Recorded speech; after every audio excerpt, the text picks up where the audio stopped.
그런 부분이 있고, 요거는 이제 유증을 피하는 법을 이게 태양을 피하는 법인지 모르겠는데, 유증은 돈 없으면 많이 찍죠. 이런 회사, 이런 걸 찾아보고 이렇게 이런 회사 하면은 대기업을 하셔야 돼요. 대기업을 하셔야 되고, 제기회사에 제기회사일 한 50위? 보통 30이라고 얘기하는데, 한 50위 정도까지 하고, 그런 회사들만 좀 이렇게 하시는 게, 유증한다고 해서 꼭 나쁜 건 아니에요. 우리 예전에 한번 다뤘던 것 중에, 좋은 날개 시스템, 선익 시스템 같은 경우는, 이제, 유증하고 막 주가가 많이 올랐단 말이에요. 공시가 나감에도 불구하고. 그거는 이제 대규모 수주에 의해서,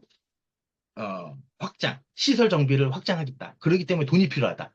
그럼 얘네, 곧 그때는 이제 대규모 수주 공시가 먼저 나갔겠죠. 그렇기 때문에 이거는 투자하면 돈 많이 벌겠구나. 그러면 이제 주가가 오르는 거죠. 대규모 유증이라고 해도. 그건 이제 케이스 바이 케이스인데, 여기서 말하는 유증은 아마 돈이 없어가지고, 회사가 못 먹고 못 살아가지고, 이제 되거나, 일부 자본 잠식 해소하기 위해서, 이런 회사들이 대부분일 거다. 그런 회사들을 피해라. 라는 내용이 되겠죠. 그리고 이제 좀 특이하게 이제 한, 특이한 이 유증 같은 경우를 이렇게 하게 되면, 아까 말씀을 드렸던 여기 CB나 BW를 발행을 하게 되면, 여기 이제 전원가의 조정이라는 게 리픽싱이라고 하죠. 이제 전환사채 같은 경우에는 주식으로 전환할 수 있는 가격, 만 원짜리 채권을 주식 얼마로 계산해서 매출을 받겠다. 이런 전환 가격이 있는데, 그 전환 가격들이나 신주인설 행사 가격이 있는데, 유상증자를 하게 될 경우에는 조정을 해주게 됩니다. 리피싱을 하게 되죠. 시가를 하회하는 금액에 대해서 유상증자를 하게 되면 기존 발행했던 채권에 대해서 전원 가격이나 신주인수 가격을 조정을 해줘요. 시가를 하회하기 때문에 그런 겁니다. 그 시가를 하회하는 금액이라는 거는 보통 이제 할인율 10% 미만 정도, 10% 미만으로 이렇게 할인데, 그 할인율을 다시 계산해서 리피싱도 계산을 해줘요. 근데 이게 좀 특이한 회사는 아, 리픽싱의 한도가 됐어도 계약에 의해서 정관이나 계약에 의해서 유증 가액으로 조정한다. 라는 회사가 있습니다. 유증 가액으로 조정한다. 국가대표에 저기 있습니다. 국보가 지금 이제 거래 정지인데, 국보 같은 경우 회사는 좀 리픽싱이 좀 특이하게 돼 있어요. 유상증자, 시가를 하회하게 된 유상증자 가액으로 어, 비발행 주식 전환사채나 BW를 전환 가격을 다 발행 가격으로 조정하게 돼 있습니다. 요즘에는 이제 그렇게 이제 채권을 발행할 수는 없는데, 하여튼 그런 부분도 있기 때문에, 유상증자는 좀 눈여겨보고, 유상증자를 함에 있어서 내 지분율도 낮아지지만 또 뒤따르는 것들이 많이 있을 수 있다. 이렇게 저는 보고 있습니다. 이제 유상증자를 해서 회사가 잘 될 수도 있다면 괜찮은데 그러지 못하는 게 이제 문제가 될 건데요. 다음 페이지 보시게 되면 이제 바이오 회사들의 유증에 대해서 이제 이야기를 하고 있습니다. 바이오 회사들이 대규모의 유증을 좀 하고 있다. SD큐브가 750억, 이오플로우 830억, 팩트론 1200억 이런 식으로 크게 하고 있어가지고 이게 좀 우려가 된다. 다음 페이지 보시면 이제 바이오 기업은 이익을 당장에 내기는 어렵고 나중에 신약 개발한다든지 하면 이제 크게 수익을 볼 수 있기 때문에 이런 특성상 자본시장을 통해서 자금 조달은 필수인데 이거 미래 성장을 위해서 하는 건 괜찮은데 그게 아니고 매번 주주들의 손을 빌리는 문제가 좀 있다.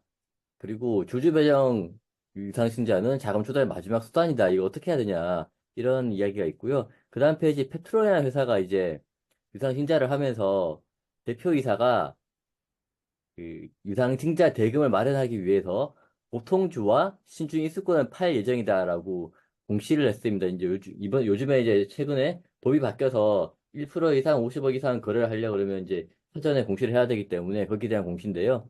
다음 페이지 보시게 되면 이게 공시 내용입니다.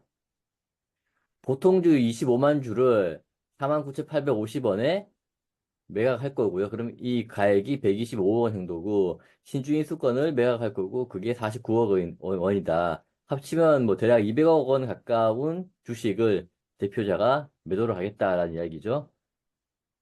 그렇게 해서 다, 다 정리가 끝나고 나면 이제 지분은 주식 같은 경우는 7.16%가 된다라는 이야기고요. 이런 식으로 이 유증에 대해서 과연 좋은 일이냐라고 할 수 있냐? 저는 잘 모르겠습니다.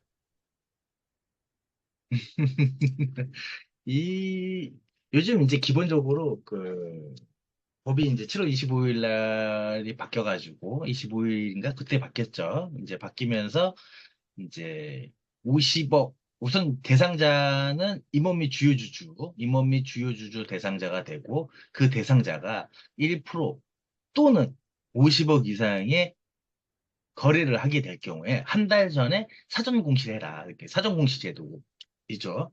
이 중에 이제 그 대부분 요런 게 기본 전제로 공시 담당자들은 다 아시고 계실 거예요. 사전 공시 제도라고 알고 계시고 여기 이제 펩톤 같은 경우도 이제 대규모 유상증자 바이오 회사들이 대부분 이제 우선 상장하는 목표가 대규모 뭐 1상 들어가네, 2상 들어가네, 뭐 3상 들어가네, 뭐 뭐 임상 시험도 들어가야 되고, 뭐 또 들어가야 되고, 미국에서도 해야 되고 해서 돈을 엄청 땡깁니다. 이제 그거 땡기려고 상장을 하는 거고요. 솔직히 말씀드려서. 그래서 성공하면 대박 나지만, 뭐, 그 성공은 만 분의 뭐 한 4? 만 분의 4 정도? 그 정도라고 생각을 해요. 대부분 다 그렇게 바라보고 있고요.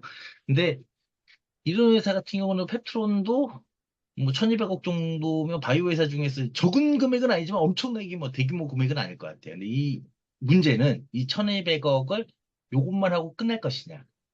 저는 그렇게 보지 않습니다. 이런 회사들은 한 번만 1000억대나 700억, 500억 이렇게 한 번에 끝나지 않습니다. 계속합니다. 계속하고요.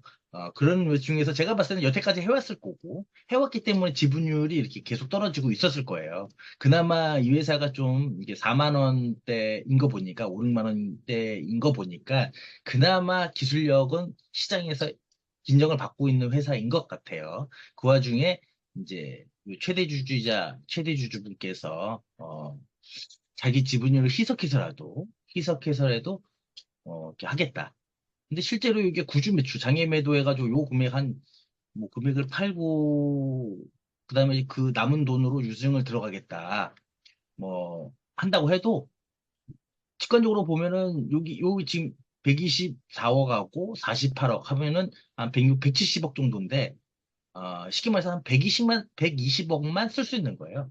요거는 이제 세금으로 내야 되니까, 세금으로 내야 되는 거고, 그렇다면 또 이제 자기가 이제 배정받은 신주 이수권인데 그것조차 팔았고, 그럼 120억을 다 집어넣을 것이냐. 아, 제가 봤을 때는 어느 정도는 집어넣겠지만, 실제 그렇지 않을 것이다. 실제는 일부 자기도 좀 쓰고, 자식들도 좀 이렇게 하고, 뭐, 그래도 혹시 어떻게 될지 모르니, 뭐, 124억이면 한 70, 7, 80억은 집어넣고, 어차피 신주인 수권을 팔았기 때문에 자기 신주인 수권도 몇 개 없을 거예요. 팔았기 때문에 남아있는 거 좀 집어넣고, 그리고 이제 뭐 먹고 살 것도 좀 미리 좀 뭐 빼놓는다는 건 좀 그럴 것 같습니다. 뭐 나이가 어떻게 얼마나 되시는지 모르겠는데 하여튼 뭐 좀 해본 것 같고요. 그리고 결국은 그래가지고 뭐 7.16%가 될 것이다. 그래도 이런 바이오에서 7.16% 최대 주식 유지할 수 있다고 봅니다. 제가 이 자세히 보지는 않았는데 유지할 수 있을 거라고 보고요.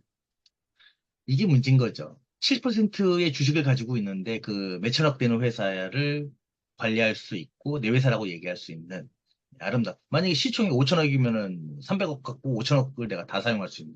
물론 시총을 사용할 수 있는 건 아니지만 이게 좀 아직까지는 뭐 우리나라가 외국도 비슷할 수 있을 것 같아요. 근데 외국은 뭐 미국이라든지 이런 나라는 기본적으로 경영과 소유를 좀 분리하는 경향이 강하기 때문에 뭐 그런 부분이 있는데 우리나라는 경영과 소유를 일체화하는 경향이 강하죠. 특히 바이오 회사들은 더더욱 강합니다. 왜 그런지 모르겠어요. 어? 좀 그런 창업자분이 대부분 자기 지식을 가지고 창업을 하기 때문에 그런 부분이 있는 것 같고요. 어, 저는 이제 좀 바이오 회사들, 저도 바이오 회사들도 뭐 많이 다녀봤기 때문에, 잘 알고 있죠. 아, 그렇습니다. 오늘은 주가 관리와 유상증자에 대해서 알아봤고요. 결국은 주가 관리라는 것도 회사의 적정한 가격이 얼마고 그 바운드리 안에서 놀고 있냐, 주가 그 바운드리 안에 있냐라는 문제 같고요. 유상증자에 대한 문제도 회사가 앞으로 계속 성장할 수 있다면 문제가 없을 건데, 연명을 위해서 하는 거면 그게 문제가 될 것 같고, 이게 굉장히 어려운 문제라서 각자 잘 판단해서 진행을 해야 될 것 같습니다. 네. 오늘 고생하셨습니다. 예, 수고하셨습니다. 뿅, 뿅, 뭐야, 종료. 못해.